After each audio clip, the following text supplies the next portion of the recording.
You're listening to the Poo Podcast. My name is Dosta. Here we discuss all things poo. Please do subscribe and share. And now I bring you... What do I bring you? What do we got? Oh, that's right. This episode is a bonus episode. We've got a bonus episode, everyone. Bonus episode. So this is, I guess, a bonus for season 1. And I'm sharing this here because a listener, dear listener, has written in with their poo story. Thank you very much for listening. And thank you very much for writing in with your story. So I thought I would share this. This comes from Sax Man. And I hope he doesn't mind me saying. I mean, he does mention that he doesn't mind me saying. So here it is. This is his poo story. Let me read it to you. Now, I'll try and make my way through it. I might not get it exactly right, but I'll read it to the best of my abilities. So, here we go. Saxman says, "Congrats on season 1, mate. Thank you very much. I appreciate that." He continues, "I have a funny poo/fart anecdote to share." So here we go. And it's funny, I didn't really talk much about farts, but that is sort of relating to poo stories, isn't it? It's a whole nother world we can discover and discuss. What a thing to realize. So here's his story. 4 mates and I decide to go for a boys' night out in Birmingham in the UK. Oh, we got an English fellow here. It's a bit of a classic in England to go for a curry with your mates, especially in the Midlands and Birmingham itself, I found. Oh boy, you know you're in trouble if you're going to eat a curry. We decided to have dinner at an Indian restaurant to then make our way to a few pubs and a nightclub potentially. So we were at this restaurant, a curry house. We start with a few pints, and whilst reading the menu, we try to compete each other with who can have the hottest curry and the most food. Oh no. The waiter comes out to take our orders. We all have pretty safe food choices. He's put safe in quotations, which means exactly it's not safe, until it's Rob's turn. He won't mind me saying his name, he says in brackets. Now, Rob is a bit of a man's man. He's always up for a laugh, and he's a bit of a clown, especially when he's had a few drinks. Oh, we all need friends like those, don't we? Which this story will prove. So Rob asks for the boiled eggs as a starter. Oh, eggs are the worst for stinky farts. And a bean, he continues, and a bean and sprout vindaloo as the main. I don't even know what that is. But we continue. I'm just trying to get through the story. And another pint of Guinness to wash it down. We all look at each other with a here we go again look and start giggling like teenagers. Now, for the purposes of this story, to bring a bit of context, I should say that Rob is a decent-looking bloke. Some would say he's handsome, brown hair and athletic, and that night he was wearing a jacket and nice shoes, making an effort so we don't get turned down at nightclubs. But one thing you get to learn when you spend time with him is that he is the gassiest, most flatulent man alive. He's actually renowned for it amongst us. Oh, he's that guy, is he? He's very shameless about poo as well, and farting is a bit of a competitive sport for him. A competitive sport.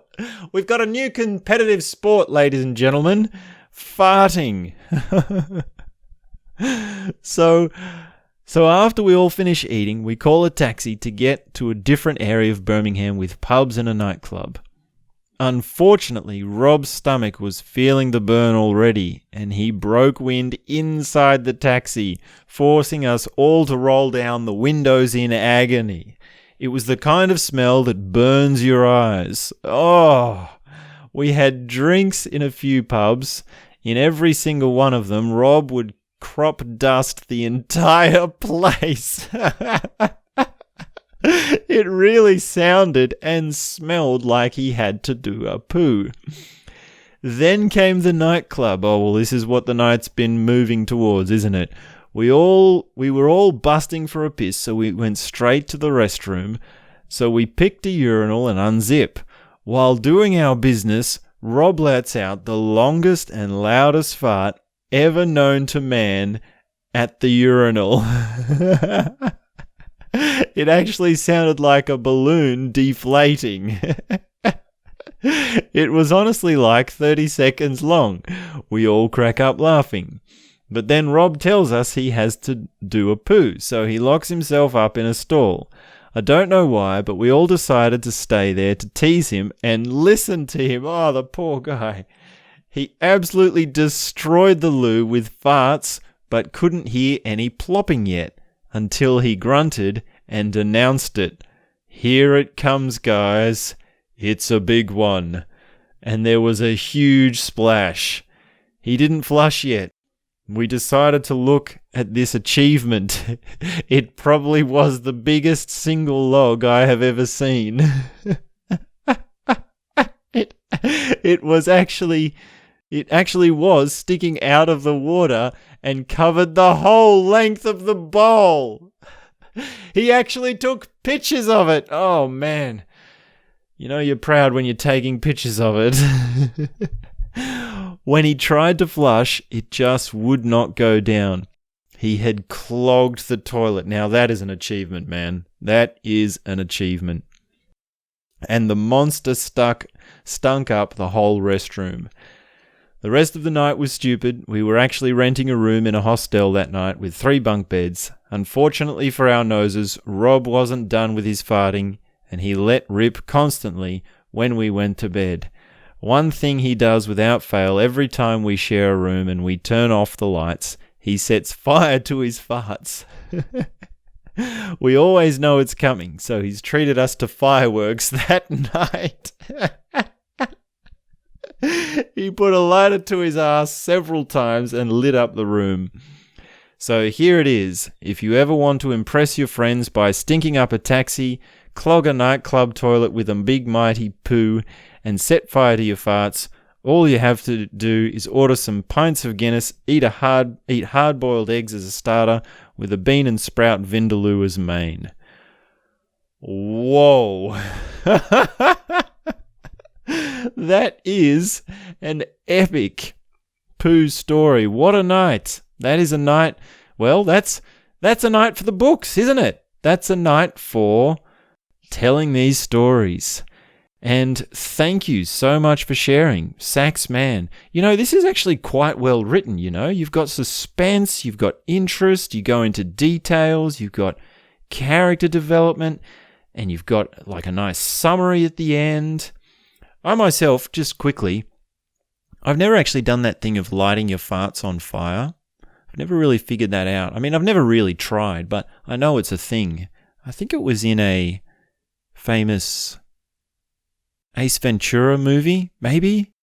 Or Dumb and Dumber. Anyway, a Jim Carrey movie has something on it, and it's very funny. But this is well written, man. This is like, I enjoyed reading this. There's a lot of juice to this, and there's a lot of good imagery, right? Like the fireworks and the bursting for a piss, and yeah. So much in this. You should write your autobiography, Sax Man. That's what I say to you. This is my takeaway lesson. And if you can tell your life story with the same sort of zest, then I think we would have an interesting story on our hands. So, thank you very much for sharing this story. Thank you very much for listening along. Please do share the podcast, help get some exposure. We currently have, I believe, 2 subscribers. So if we can boost that number up to 10 subscribers and then 50 subscribers, then we'll have something happening. And also, please do write in. If you write in your story, then we'll have more episodes If we can't, then, well, we can't. I mean, who knows where it goes? I mean, I've got my other channels to work on, so probably I'll be spending time with them. But I always love this, This is just a golden story. This is just got so much in it. So I love reading these. So thanks very much, guys. And we'll be back soon, very, very soon with more. This has been the Poo Podcast, the bonus episode. See ya.